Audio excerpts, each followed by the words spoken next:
మారు పలకని స్వామిని చూసి పద్మావతి ముందుకు వచ్చి చిన్న పోయిన పతినే గాంచి చిరుకోపముతో ఇటులా పలికే ఏమిటి అక్క ఇటు వచ్చితివి మతి చెడి నీవే పలుకుచుంటివి స్వామిని వదలి వెళ్ళావంటూ తెలిసే నేను వలచితిని వాడు దానవైనా నీవు సత్తు కొనక గడపే దాటి ఇప్పుడు స్వామిని నిందించుటలో ఏమీ సబబు కలదు నీకు త్రేతాయుగమున వింత కోర్కెలు కోరి నీవే తెచ్చుకుంటివి బంగారు లేడి ఇలలో కలదా లక్ష్మణ గీటు దాట తగున పాపర యుగమున తులసి దళముతో స్వామి తూగెను నీ కోసం ముల్లోకాలు మెచ్చుకునంగా ఆనాడెంతో మురిసిపోతివి ప్రాణనాథుని వదిలి వెళ్ళి ఇప్పుడు వచ్చుట ఏమీ ధర్మము కొత్తగా పెళ్ళి అయిన వారము ముద్దు ముచ్చటలు మాకు లేవా.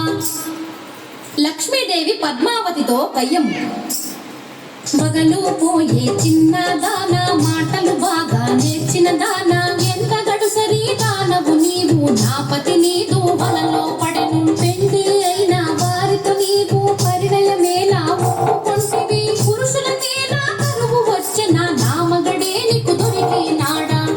పద్మావతి లక్ష్మీదేవితో కయ్యము స్వామి మదిలో నీవే ఉంటే మరి ఒక దానితో పనియేలా స్వామి ప్రేమతో నన్నే వలచను మాటలు మీదకు నెరగానా నిరమన్నది నీకు లేనే లేదు ఇల్లు ఇల్లు తిరిగే దానవు ఒక చోటైనా కుదురుగా ఉండవు ఎందుకు నీకు మగడు ఇల్లు ప్రేమతో భర్తను లాలించాలి పతి కౌగిటిలో ఒదిగుండాలి రెండు నీ కడలేనే లేవు వచ్చిన దారిని మరలి పొమ్ము.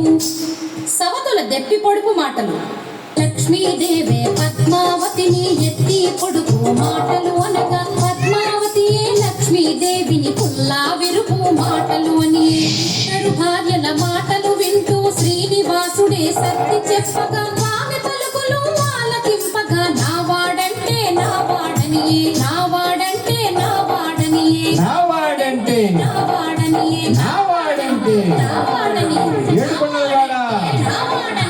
ఏడుకొండలవాడ వెంకటరమణ గోవింద గోవింద. ఆ రోజునేమో అలిగి వెళ్ళిపోయింది. ఇప్పుడు వచ్చి స్వామి నాకే కావాలంటే నాకే కావాలి అంటూ అమ్మలిద్దరు కూడా దెబ్బలాడుకుంటుంటే స్వామి ఒక చిద్విలాసం చేశాడండి. 7 అడుగులు వెనక్కి వేస్తూ శిలారూపాన్ని దాల్చాడు. కలియుగంలో ఒకళ్ళు చాలరా నాయన ఇద్దరిని గనక కట్టుకుంటే మీరు కూడా శిల అయిపోతారని చెప్తున్నాడు స్వామి.